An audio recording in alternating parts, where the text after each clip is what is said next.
কি নাম তোমার? আঙ্কেল আরিয়ান, আরিয়ান শেখ। তুমি মুসলিম? জি আঙ্কেল। ও কি জানে না তুমি খ্রিস্টান? Are you crazy? একজন মুসলিমকে বিয়ে করবে তুমি? বাবা, আমি ইসলাম ধর্মে কনভার্ট হব। কি বললে? এখানে ওর কোনো দোষ নেই। ও যাই করছে সেটা শুধুমাত্র আমায় ভালোবেসে। দোষ যদি কারোর থেকে থাকে সেটা আমার। মারতে হয় আমায়, মারো না। জেনে ওকে বেরিয়ে যেতে বল। একটু থামো না বাবা, তুমি যাও তো এখন। প্লিজ আঙ্কেল, একটু বোঝার চেষ্টা করুন। আমি আপনার মেয়েকে কোনোদিন কষ্ট দিব না। আমি কথা দিচ্ছি আপনাকে।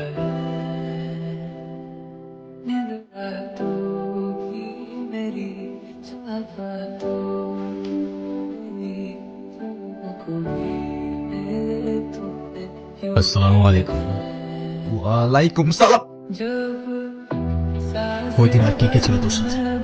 ভাই আমি কিচ্ছু জানি না ভাই, বিশ্বাস করেন ভাই। Last chance.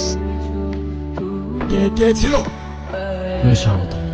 কিন্তু এবার আর কিছু লুকানোর চেষ্টা করলে তৃতীয় জীবন পাবে। এখানেই আলবিদা। মাফ করে দাও মানে? 4টা বছর পরে সে এখন তুমি মাপ চাচ্ছ? হাল ছেড়ে দিচ্ছ? তো আমি আর কি করবো? আমাকে একটু বলবা? একটু বোঝার চেষ্টা করো। তোমার আর আমার ধর্মটা আলাদা, চিনি। তোমার ফ্যামিলি কখনোই আমাদের সম্পর্কটা মেনে নেবে না। তুমি কি আমাকে ভালোবাসো না? আরে দুনিয়ার সবাই মেনে না নিলে যদি আমার প্রতি তোমার ভালোবাসাটা কমে যায় না, তাহলে থাকো, আমি চললাম। কোথায় যাচ্ছ? বাবার পছন্দের ছেলেকে বিয়ে করতে। তাহলে আমার কি হবে? তুমি তো আর আমাকে ভালোবাসো না। বাসি, অনেক ভালোবাসি। পরিবার তো মানবে না। না মানুক, সমাজ কি বলবে? সমাজের বাইরে চলে যাবো। কত দূর? যতদূর গেলে তোমার আর আমার ছোট্ট একটা সংসার হবে। আগলে রাখতে পারবে? সারা জীবন।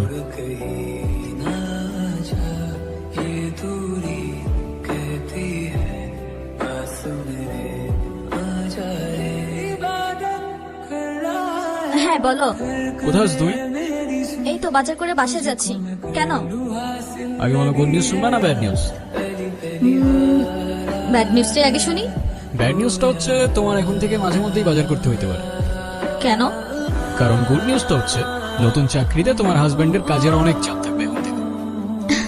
কংগ্রেচুলেশনস। আপনারা কারা আর বাসার ভিতরে কিভাবে ঢুকেছেন? হ্যালো, কারা আছে?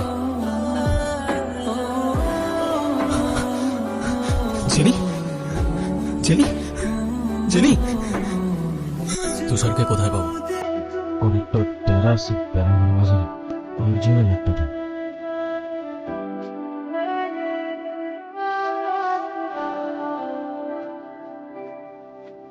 আপনাকে তো চিনতে পারলাম না। চিনতে ঠিকই পারছি। এত নাটক করে লাভ নাই, সোজা পয়েন্ট আছে।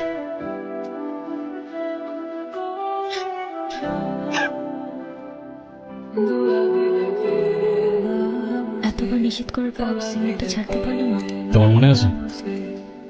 এই সিগারেটটার জন্যই কিন্তু আমাদের পরিচয়টা হয়েছিল। এই যে রাস্তা দ্বারা যেভাবে সিগারেট খাচ্ছেন, আপনার কি লজ্জাশরম কিছু নাই? আবার বেহার মধ্যে সেই অন্যের মুখের দিক মারছেন। আপনার জন্য যার ফুসফুসটা নষ্ট হলো সে দাভার কে নেবে? আরে আপা, এইটুকু দুয়ে যদি আপনার ফুসফুস নষ্ট হয় তাহলে আমার বন্ধু তো ফুসফুসই নাই। আপনার বন্ধুর তো ফুসফুস কিডনি কিছুই নাই। থাকলে কি আর এত বড় কাজ করার পর এইভাবে বসে থাকতে পারতো?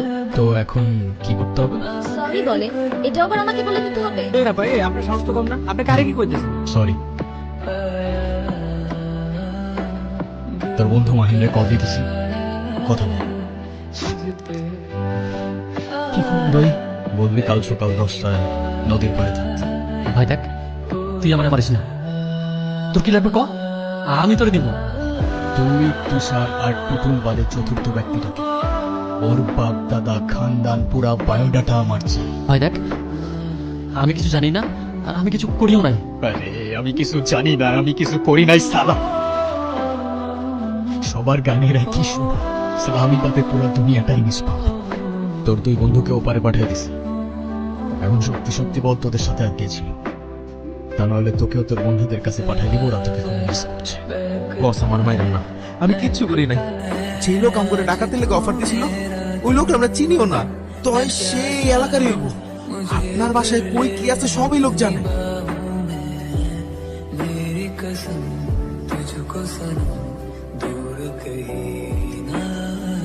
যে মানুষটুকু হায়নাগুলো জেনিকে আমার থেকে কেড়ে নিয়েছে না, ওদের আমি আমার নিজ হাতে শাস্তি দিয়েছি, শুধু একজন বাদে। কার কথা বলতেছিস? মুন্না। তোদের বাড়ি বলাচ্ছে? হ্যাঁ, আচ্ছা তুই কি আমার বন্ধু অবস্থা? এত কিছু হয়ে যাওয়ার পর তুই আমাকে একটা বার জানানোর প্রয়োজন মনে করলি না? আমি তোকে এসবের মধ্যে জড়াতে চাইনি বন্ধু। যাই হয় দেখ না, তোর এই বন্ধুকে পাশে বন্ধু মারো, শুট করা ওরে, শুট কর, মারো রে। মারলে তো আগে তোরে মারতে হয় বন্ধু। তুই কি করতেছিস?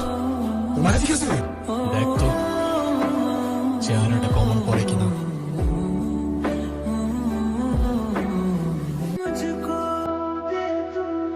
কেন করলি এটা? বিশ্বাস কর বন্ধু, আমার টাকার অনেক দরকার ছিল, আর আমি খুব ভালো করে জানি তোদের বাসায় অনেক পড়ছি।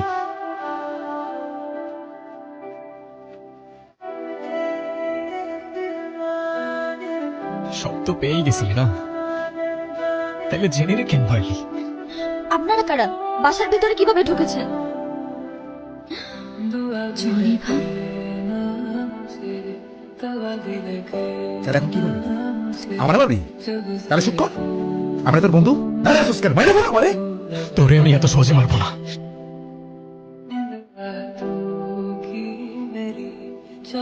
কি বাঁচতে ইচ্ছা করতেছে? প্রাণ ভিক্ষা চাইবি না?